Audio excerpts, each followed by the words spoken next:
ساڵێک بەسەر ڕووداوەکانی 16 ئۆکتۆبەر و ڕۆژانی دواتر تێدەپەڕێت کە جگە لە بەدەستەوەدانی لە 151 خاکی کوردستان لەلایەن حزبە دەسەڵاتدارەکانی هەرێمەوە هاوکات دەسەڵاتی کورد لە کەرکووک و ناوچە جێناکۆکەکان بە تەواوی کۆتایی هاتوو بەشێکی زۆر لە بەڕێوەبەر و کاربەدەستانی کورد لە دام و دەستگا حکوومیەکان لابران و گۆڕدران. هاوڵاتیانی کوردی کەرکووک ئەو ڕۆژە بە ڕۆژێکی ڕەش لە ژیانیان دادەنێن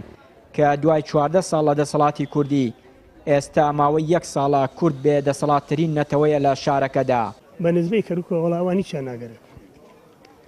ئێمە کە ئاچوومان دەنگمانەدا ئێمە ئاچوومان بۆ بە عایلە و ئەچوومان ئەمانوت کەرکووک بابڕاتە سەر کوردستان. نەمانزانی کەرکووک ئەڕاتە ئەو لە چەمچەماڵەوە. ئێمە ئەمانوت هەمرین ئەمان هەوڵمانە بۆ چەمچەماڵ. یعنی لەسەر چی ئەساسی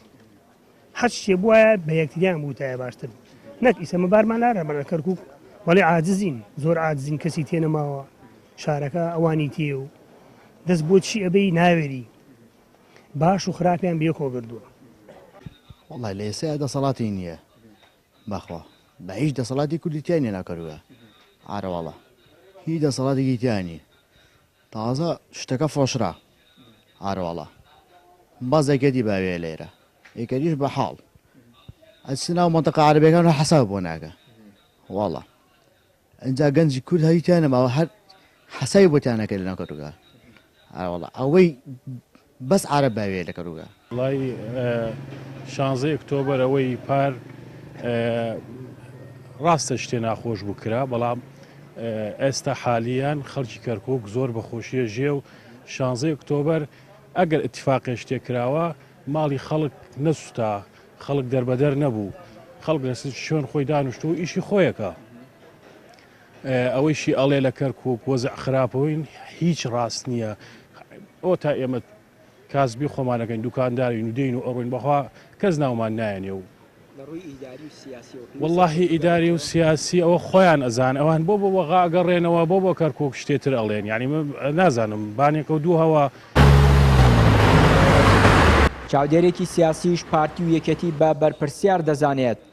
لە دروستکردنی ئەو دۆخەنا لەبارەی ئێستا هاوڵاتیانی کوردی لە شارەکە پێدا تێدەپەڕێت. وەڵا ئەوە معلومە مەسلەی 16 ئۆکتۆبەر و ئەو ڕووداوە گەورەی کە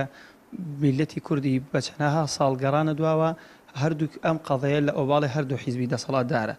لەگەڵ ئەوەی ئەو خەڵکیان بێسەرپەرش کرد و ئەو خەڵکیان ئاوارە کرد و ئەو خەڵکیان بەناحەق دایکوژ لەگەڵەوەی کە ئیتیفاقیش بوو کەچی لەگەڵ ئەوەی شالەباتی بێنەوە بەدەم خەڵک بپرسنەوە وەزعی خەڵک چۆن بڵێ دڵدانەوەی خەڵک و دیفاع لە خەڵکن بەڵکو ئەرکی خەڵکیان قورستر کرد میلەتی کوردیان لە شاری کەرکووکە بێدەسەڵاتتر کرد و ڕۆژ بە ڕۆژ ئەبینین لە دایرەکان و لە شوێنەکان با بڵێن ئەوانەی کە دەسەڵاتی کوردیە کزە کرێ و دەرەکرێ و ینی شتێکی وایە نەهێشتەوە بۆ میلەتی کورد بەڕاستی ینی ئەمانە میلەتی کورد بەڕاستی ئەبێت تێبگە کە ئەمانە سەرۆک و دەسەڵاتدار نین ئەمانە کەسانێکن بۆ کەس و بنەماڵە و ئیشی خۆیان ئیشەکەن. دوای ساڵێک لە 16 ئۆکتۆبەر و بێکەسکردنی کورد لە کەرکووک و ناوچە دابڕێنراوەکانی تر